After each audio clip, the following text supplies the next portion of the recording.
Welcome to this explainer. Today, we're unpacking a truly monumental day, May 4, 2026, a day when India's political map literally shifted overnight. I mean, decades-old political norms were completely rewritten, massive strongholds fell, and absolute surprises took center stage. Let's look at the data to understand exactly where the power shifted and why this matters so much for the future of the world's largest democracy. Here is the roadmap for today. First, the 2026 political earthquake. Then, the BJP taking West Bengal, followed by Vijay's rise in Tamil Nadu. After that, we'll hit the broader battlefield across Assam, Kerala, and Karnataka. And finally, wrap up with the national impact and future. So the crucial question we really have to figure out today is this. How did India's political map transform overnight? How did entrenched, decades-old regional leaders suddenly find their absolute fortresses breached? Well, let's dive right into the data to see exactly how this historic realignment unfolded. Part 1. The 2026 political earthquake, where decades-old bastions crumble. Moving into Part 2, the BJP takes West Bengal, the fall of Mamata Banerjee's fortress. Look, for years, Mamata Banerjee's Trinamool Congress was literally the unstoppable force in Bengal. We're talking about the very party that ended over 30 years of left rule. But then, May 4th happened, and the BJP secured their first-ever victory there.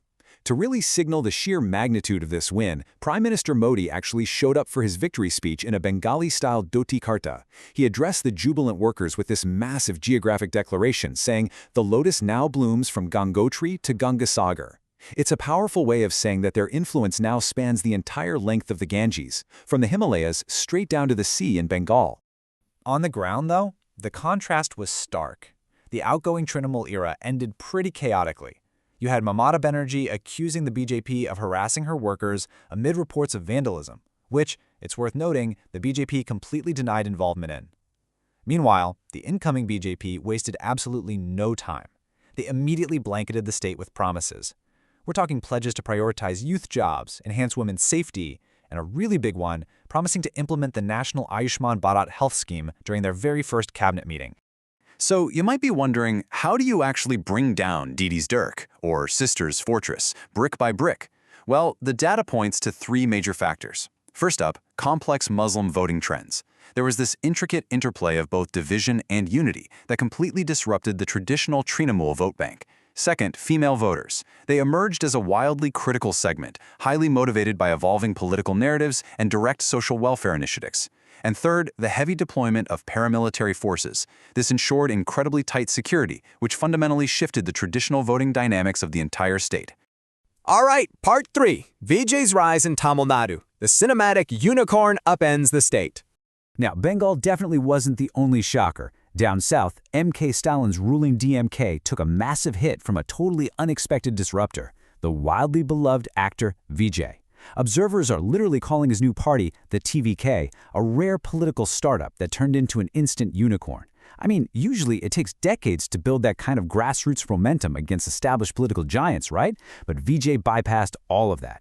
He transformed from the cinematic Thalapathy, or commander, to an absolute political force right out of the gate, drawing heavy comparisons to Arvind Kejriwal's massive sweep in Delhi years ago.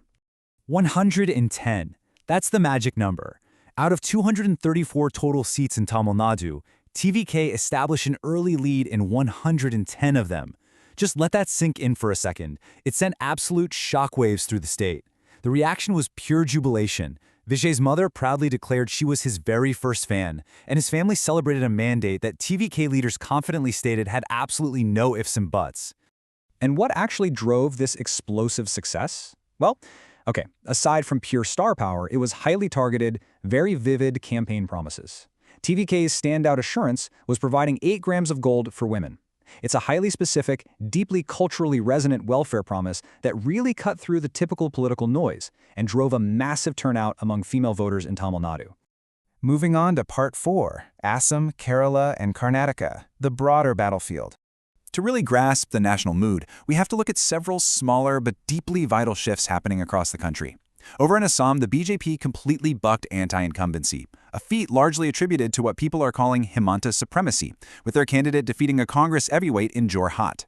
Kerala saw some major upsets too, like the IUML defeating the CPIM in Kalamassery. But, it wasn't a total coast-to-coast sweep for the ruling party. Congress actually found a really bright spot in Karnataka, managing to retain 2 vital assembly seats in the bypolls and giving a much-needed boost to Chief Minister Sitaramaya. But speaking of Kerala, the overarching theme there was just this massive shift. Kerala's red bastion, the traditional, long-standing stronghold of the left, really started to crumble. Congress leader Shashi Tharoor noted that it's time for a change, which strongly signaled a massive anti-incumbency wave. With the CPIM facing significant losses, the political reality of South India is rapidly rewriting itself.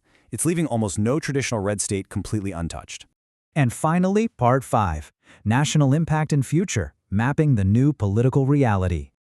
Zooming out to the macro level, the immediate fallout of this political earthquake is a fiercely confident ruling party. BJP leaders are asserting that the opposition, India bloc, effectively has no future after these heavy setbacks in states like Bengal and Assam. And adding to the opposition's struggles, critics were incredibly quick to point out leadership shortcomings, particularly highlighting Congress leader Rahul Gandhi's notable absence on the pivotal counting day. So the narrative being established right now is really one of an opposition in disarray going up against a highly organized machine. So the really crucial point for us is, what does this unmatched dominance actually mean for policy? Well, with this kind of mandate, Prime Minister Modi's government is expected to aggressively accelerate its overarching agendas. We're looking at a major push for the implementation of a uniform civil code, which is a massive reform of civil law. Alongside that, expect to see vastly accelerated infrastructure development and a sustained relentless focus on economic growth and welfare programs directly aimed at appealing to their vast voter base. This historic day leaves us with a really critical question. We've seen decades-old fortresses absolutely fall in Bengal. We've seen a cinematic unicorn totally upend Tamil Nadu. And we've watched red bastions crumble.